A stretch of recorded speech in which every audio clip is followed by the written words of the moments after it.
Welcome to another episode of Redesigning Your Relationships podcast. I'm your host, Giovanna Burgess White, with my co host, Yvette Valdenegro, where I am in Houston and you are. I'm in Costa Rica. Coming to you live from a whole nother place. And we're so excited to talk about the Samantha Jones edition. For those of you guys who don't know Samantha Jones, you've been living under a rock. A wonderful favorite character from Sex and the City.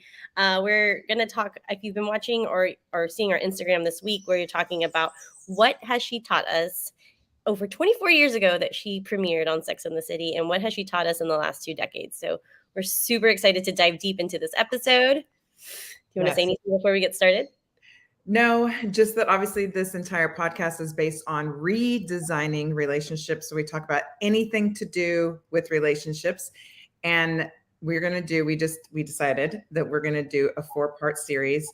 This is part 1. We chose Samantha Jones to go first, but we're going to talk about all the ladies on Sex and the City and how, and if they have really changed society or our way of thinking and how their characters have developed over the years and what that really means to all of us, and maybe some hot and spicy things to go with it. So today we're going to focus in on Samantha. So for those of you guys who haven't watched Sex and the City, Samantha Jones was probably, and I would say, in the most fierce and boldest character. And again, this was 24 years ago when Sex and the City premiered. And I know that there are going to be there's going to be a lot of controversy about her role, what she portrayed as a woman. It blows my mind. And this is a real and raw podcast, how if this were a show about a man, it would be considered normal. But I think she was definitely ahead of the times, but she's taught us a lot of great lessons, with the number one lesson in always putting herself first. And as women, no matter what season in our life we are in, we don't put ourselves first. We always come second, third, fourth. Sometimes we don't even put ourselves in any place. We're so tired. We're so done with at the end of the day, because we put our kids first, we put our spouse first. Maybe we have a job that we're putting first, and then we never really take the time for us. And I think back then, 24 years ago, people were like, oh my God, she's selfish. She hates men. She doesn't believe in love. But at the end of the day, after I believe it was 7 seasons, 2 movies, she taught us a lesson that she believed that the relationship with herself was the most important one, which is why she can never fully commit to being with another person. And I thought that was a great way to segue into our very first, character that she played. But, the women that we work with, most of them, the number one reason that they're working with us is because they don't know how to put themselves first, and they don't know how to not feel guilty, because it doesn't feel natural. It's never become natural to us. So I'll kind of stop there so you can talk a little bit about it, because I'm super passionate about this character. I know. And, everything you just said was incredible. One, I want to give just a little bit of a character synopsis before we get started of her. And then 2, I know that when I've had conversations, just when you and I decided we were going to do this, and then just the conversations about like, what you guys can talk about Samantha Jones. Oh my God. Like it's like, it just gets like heated right away in a good way. There are a lot of different thought processes around. I mean, obviously she's a character in a show, but a show that really influences and makes a statement. And really, I mean, like sometimes I think, is life imitating what we see on TV, or is TV imitating what is happening in life? So it's kind of one of those discussions. I do want to say that I know that you and I think very strongly in one way or another, but this really isn't about a judgment or we're here to say it should be one way or another. It's more to say this is real. Her, whether you want to say she was, very dramatic, or you want to say that she was completely dead on as a character and a person, there are people today who absolutely live a life, you can say even 100%, like Samantha Jones. You can say 75, 50%, 20%, that some of these things that we're going to bring up today, somewhere in a woman, we think about this, whether we act out on it or not. This is almost what we've been taught in so many ways to believe or not believe. So anyway, some of these things are going to be, and again, I just want to say, if you are an adult out there listening and you maybe have children in the background that you usually listen to our podcast live or on speaker, my suggestion during the series is maybe to take it off speaker, because I'd hate for us to say something that your child goes, wait, what'd they say? Mommy, what does that mean? Or daddy, what does that mean? Yes, TVMA, Yeah, today, or your or office, if you're listening in your office or your car or whoever may be around you. We're, like Gio said, we're real, we're raw, we're just going to be talking. Some of this is quote unquote planned because we do have some slides that we want to show, but a lot of this is just going to be our own thought process, what we're saying. So anyway, let's just dive in. So first, we're going to talk about Samantha Jones. I had to remind myself, to be honest, some of the things about Samantha, because, and I do agree with you, I think she is iconic. I think that she was so much, even though Carrie Bradshaw was the persona and who she is, that's everything was based around what was happening. But Samantha was a dominating force. She was a force to be reckoned with all of her friends, the people around her, the people that she dated, anyone who encountered her, you knew that you met Samantha Jones. But anyway, she grew up with two sisters. She had an overworked mother and a drunk father. The minute I read that, I thought, well, that is America. And how many people can really relate to just having a background like that? She lived in New York, starting in the 70s, and her interests were always about parties and sex, which go figure. She was known to everybody in the Manhattan area for being a trisexual, as in TRY sexual, because in her mind, she'll try anything once. Was her motto. Her relationship status was she was always single until the very end, and we can get into that if we want to. And to her, there was nothing that wasn't, there was no challenges to her. To her, it was, if it's going to come at you, then just face it dead on. And her personality was honest, tough, and she was extremely loyal to all of her friends. Which can can you say anything wrong about that? Not really. I mean, no. those are all really great qualities that you would want and have in a friend. And if you watch the show and if you watch the movies, you would see she, no matter what, everyone would talk about their relationships, and her opinions were my favorite because I feel like every single relationship that the rest of the three women were in, she was dead on with it. And we're going to go over some of the quotes, some of her most famous quotes, and we're going to kind of talk about that and dive a little deeper. But I just want to point out again, like, this was 24 years ago, and women and men can think what they want to think about this character. But now I feel like now we're in 2022, we see more and more women say, oh, we're standing up for ourselves. No, they're just becoming the woman they're supposed to be, and they're really starting to put those boundaries up before they're in relationships, really getting to know the woman that they want to become, and understanding that if they're not the woman they're supposed to be and they're not putting themselves first, how are they going to put another relationship next? How are they going to be a good mother, a good spouse, a good friend, a good boss, if they can't even have a great relationship with themselves? And I think that's where most women feel that guilt and like, oh my God, it doesn't feel natural, it doesn't feel right. But we go back to this every single podcast. If you are on an airplane and it's about to crash, which oxygen mask do you put on first? You put on your own, and then you help the person next to you.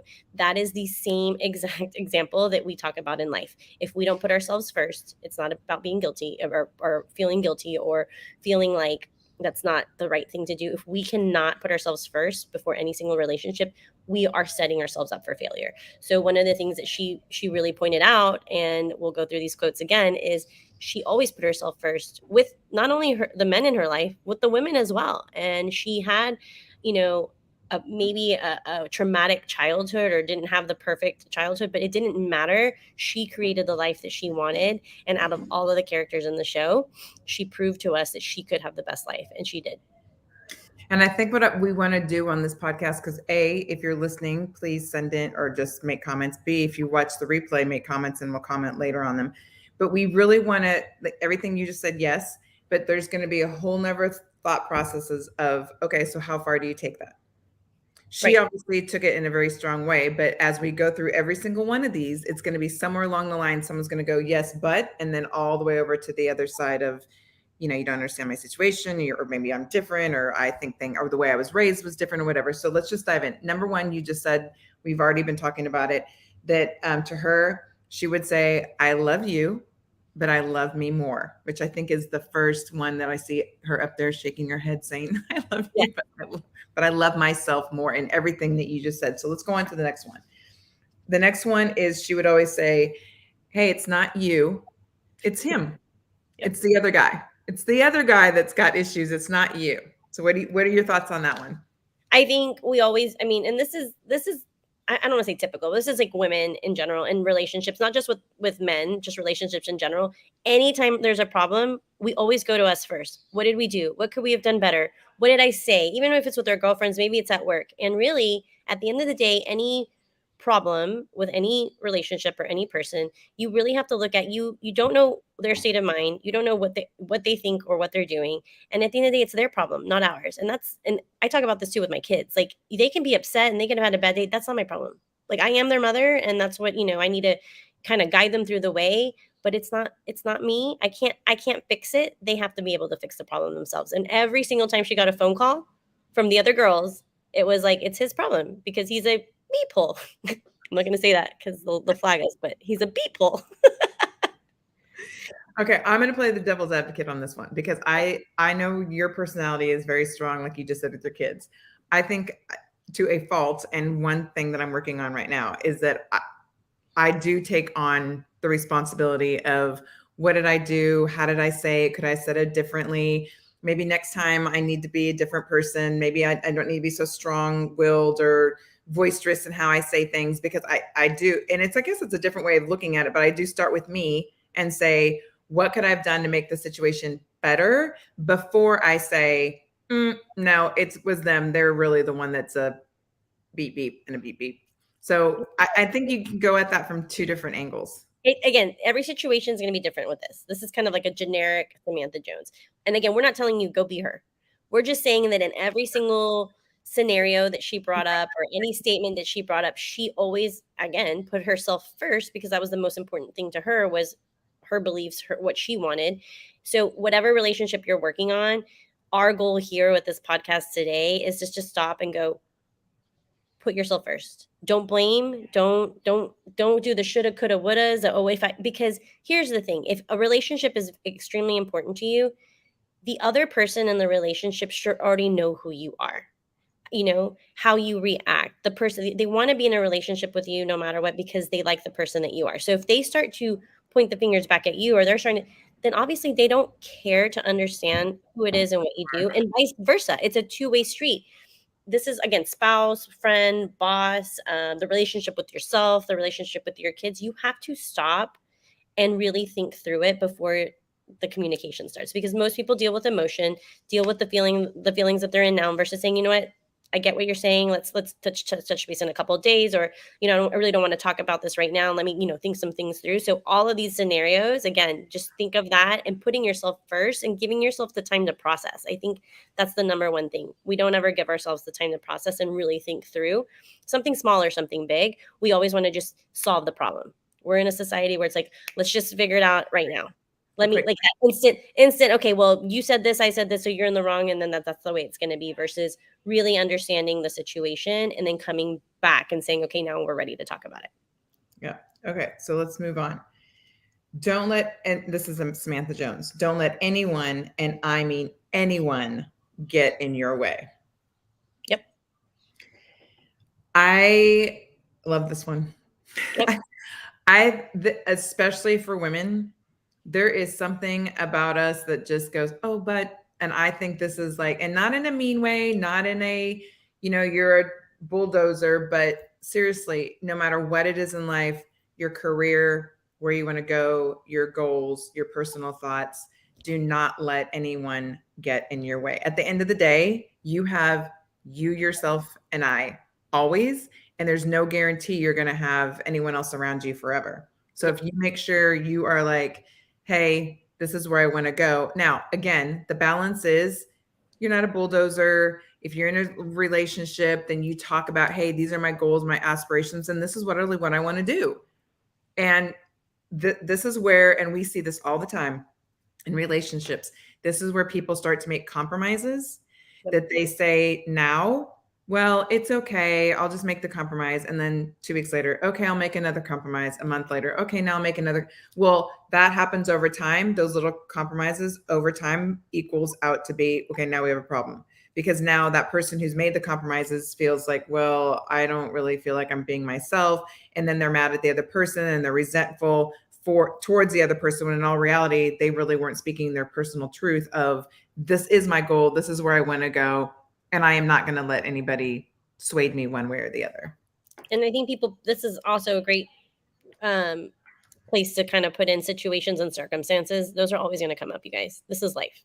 And most people put that, oh, well, because this is not the right time, or in this current situation, or because this is happening. And again, when we have our clients that talk to us about, well, it just wasn't the right time. I'm like, okay, well, when is the right time? Well, if this and this falls into place, then I can totally get there. Or, when my spouse is in a better mood, then I can definitely talk about it. But we go back to building a life on settling or just not dealing with the situation becomes a year, 2 years, 5 years, 10 years. And all of a sudden you're in a relationship that's not even real. It's not even you. And then of course your partner, your spouse, or whatever relationship this is, doesn't know the real you. And women do this all the time. We start creating a life that isn't even ours. It's a life that revolves around everyone else, a life that revolves around the people that we love.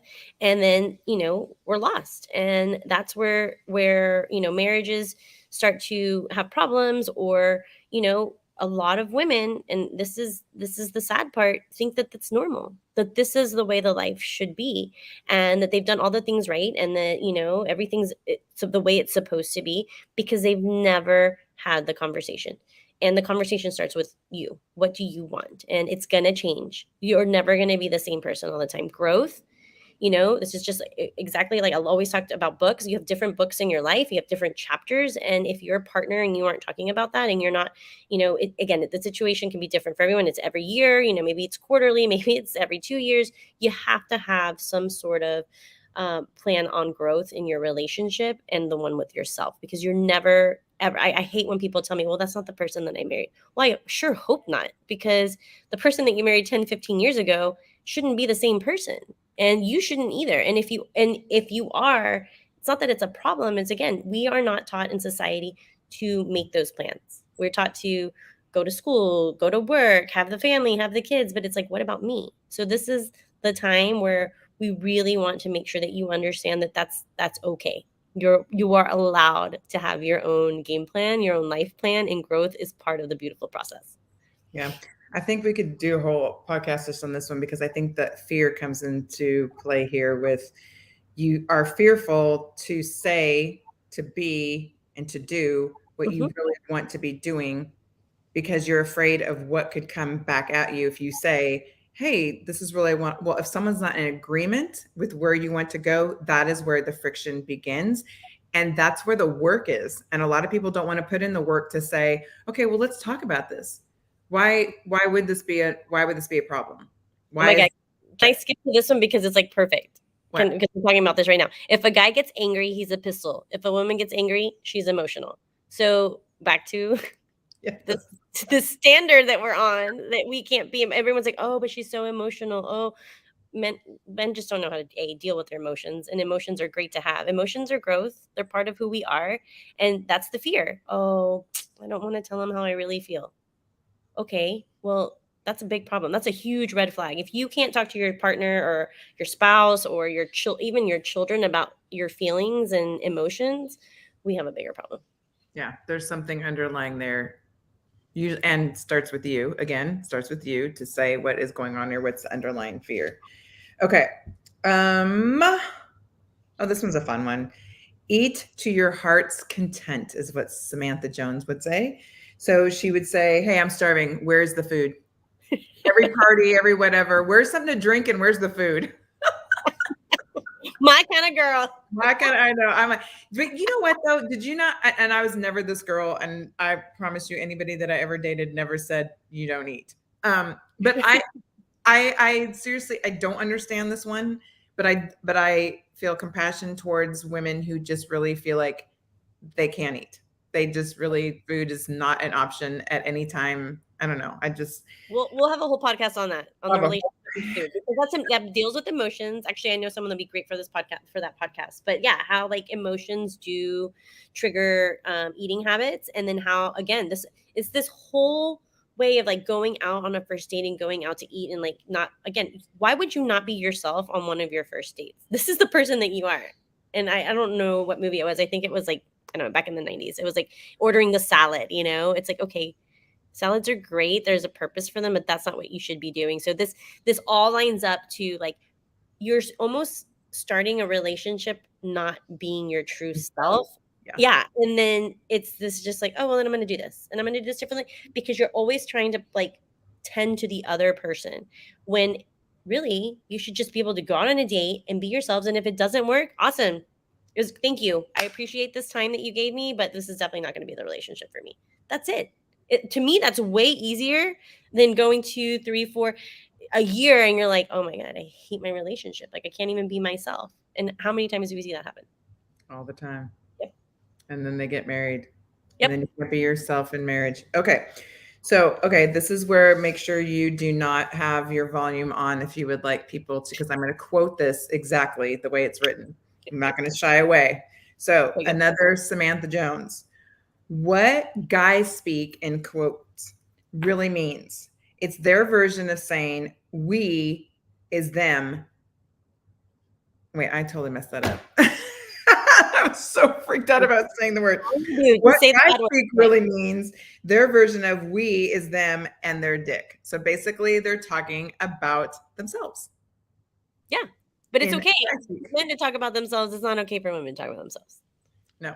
So we, when they're saying we, is always, and as she's saying, they're thinking with two parts, themselves and their physical, I'll just say penis. I think that's a better word. That's what they're thinking of when they say we, not you and them, but we. And again, what you just said, I think it is, and I always bounce things off of the wonderful guys and men in my life. But I think that, again, this is such a double standard. Such a double standard. We grow up with, yes, it's and we grew up in Latin families too. So it's the men, the men, the men, the men, the men. However they think, whatever they want, whatever they're thinking with. But a woman comes across that way. Oh my God. Oh my God. What's wrong with her? Yep. What that, again, Samantha Jones. What every man that out there is like, oh my gosh, she was such a whore, and but if a man did that, it was going to be completely fine. Again, 24 years ago, we're in 2022. I've never met a woman like this bold. I'm going to go with that, fierce and bold. But we do teach women these. It's like, I feel like it's a framework. It's a Samantha Jones framework.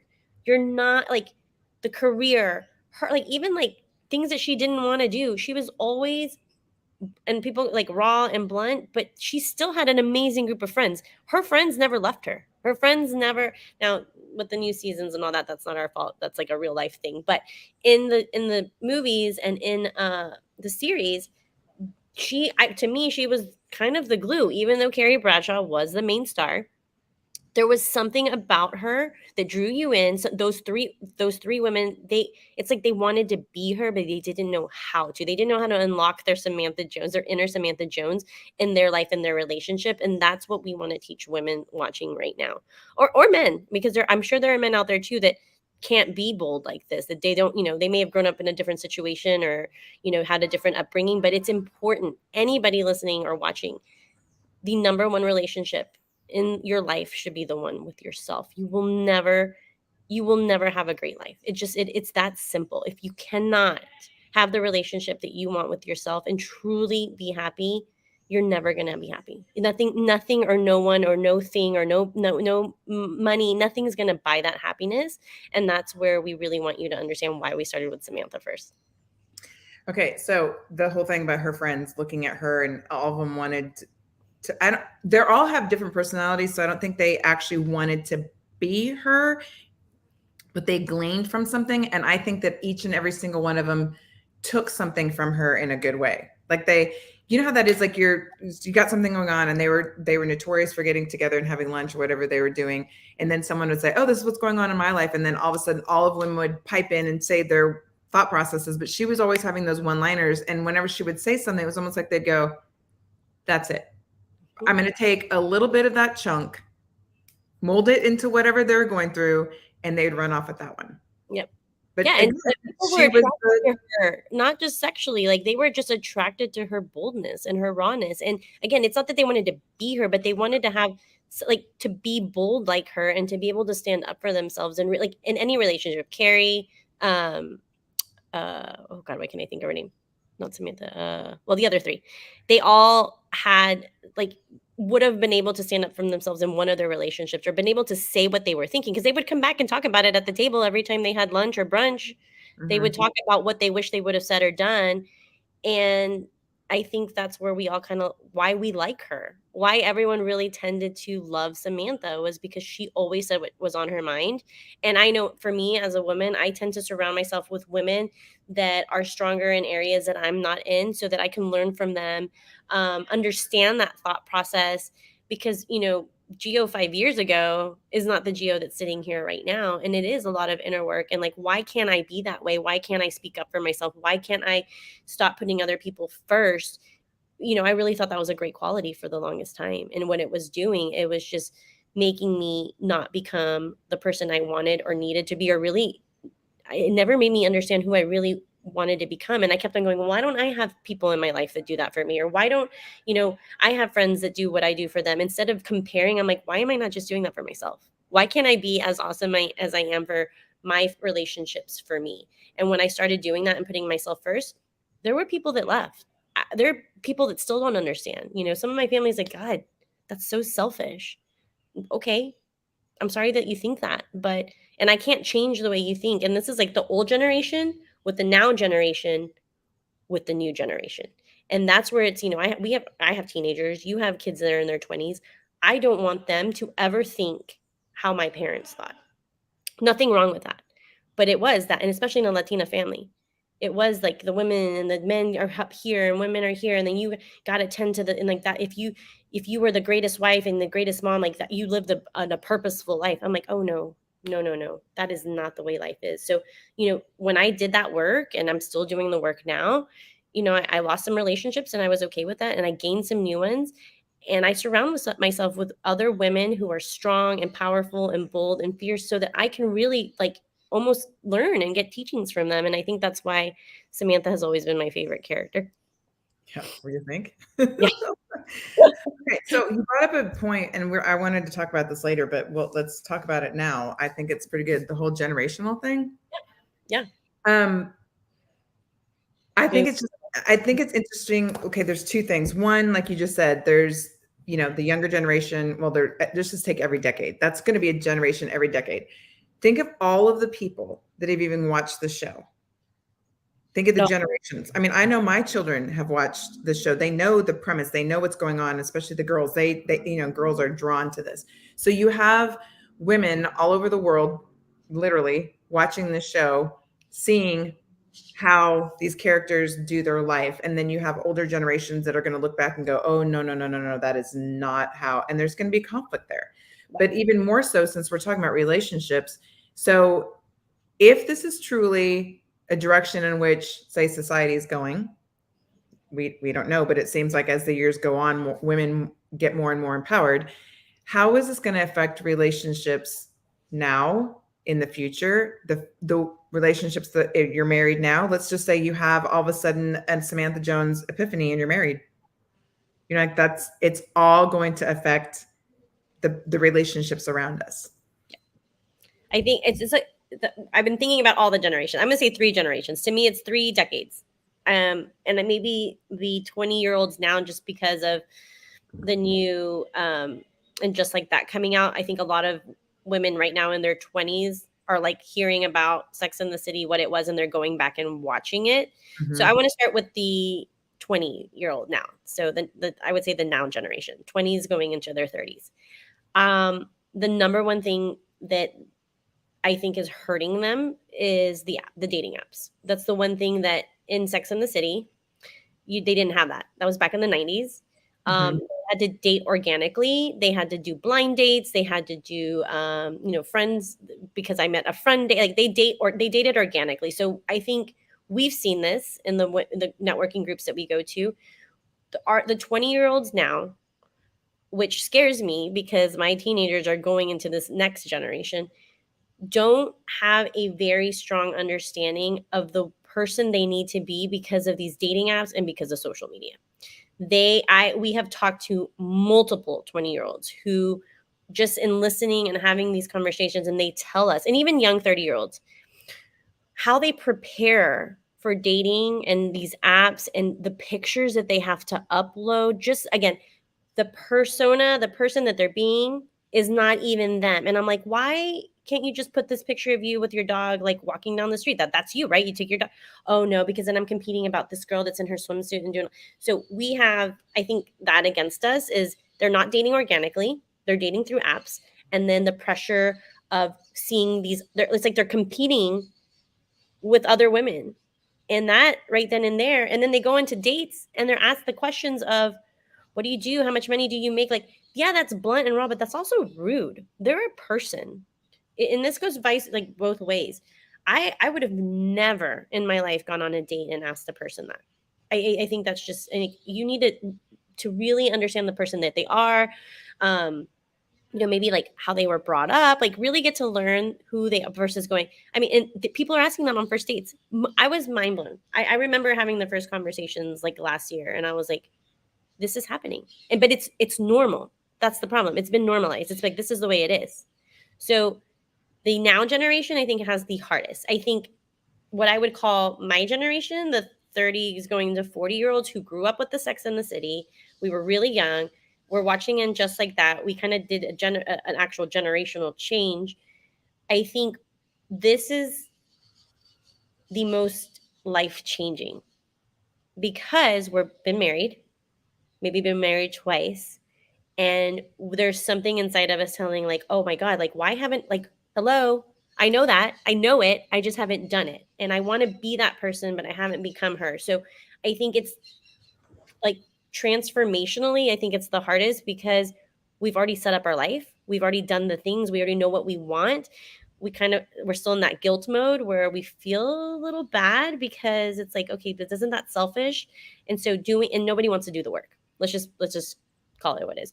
Nobody wants to do the work. Nobody wants to either fix the relationships that are important to them, get out of the relationships that are important to them. We talk about the divorce rate being at 52%.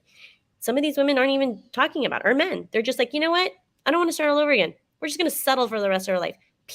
I have had conversations with clients, with friends, and we've just decided, like, we don't want to start over because we have to go back now we have to go to the apps. We got to do like unorganic things. So they just decide that this is going to be their life.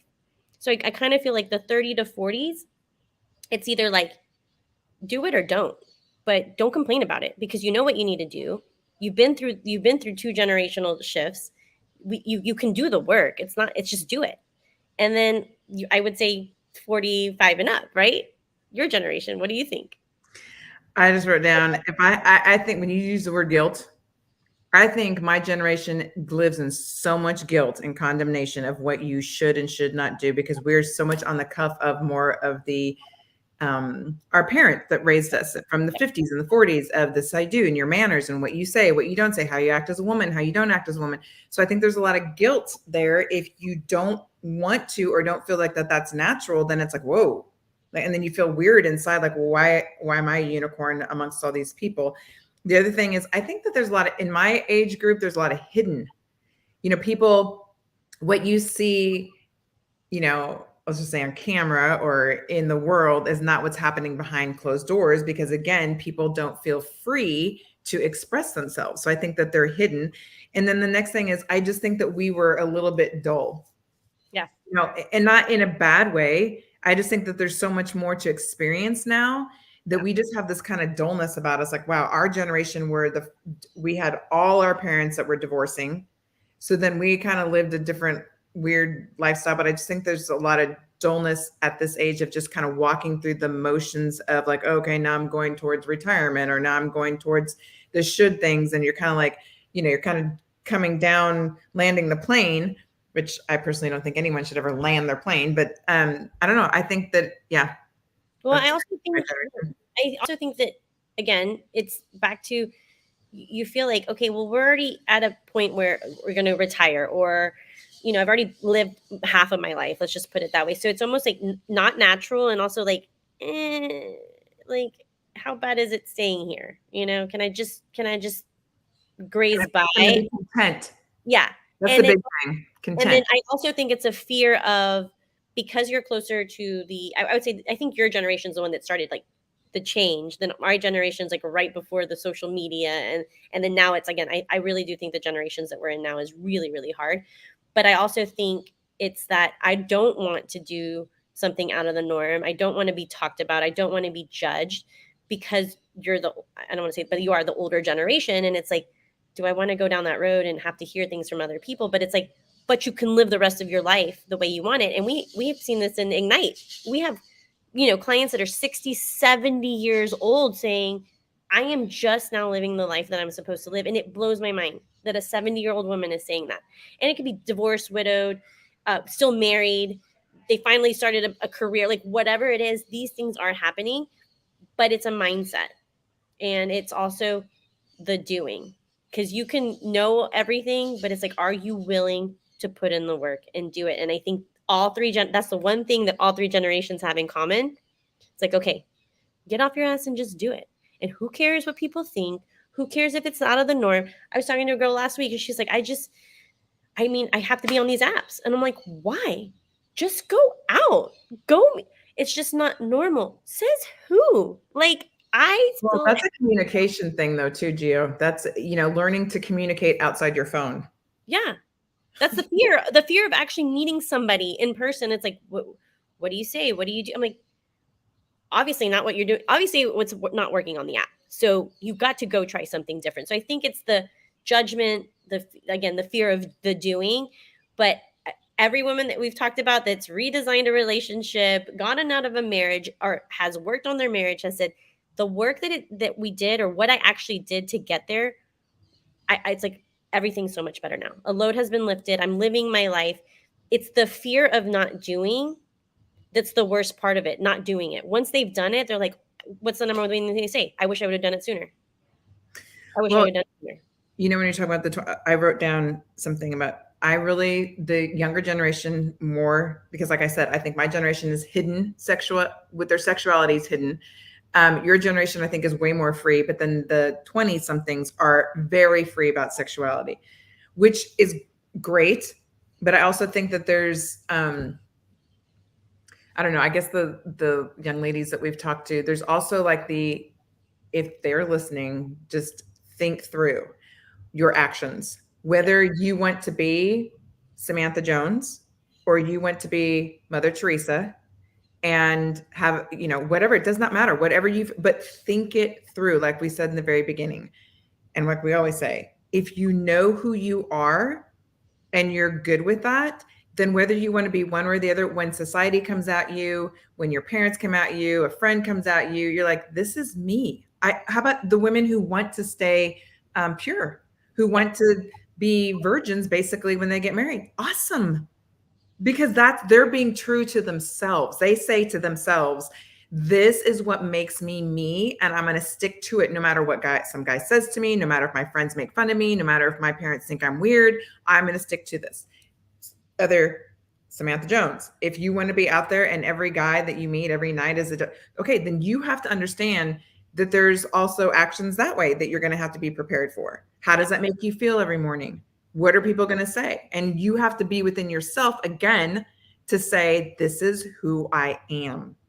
And it's okay. So it doesn't matter what anybody else says. And there's all the things in between.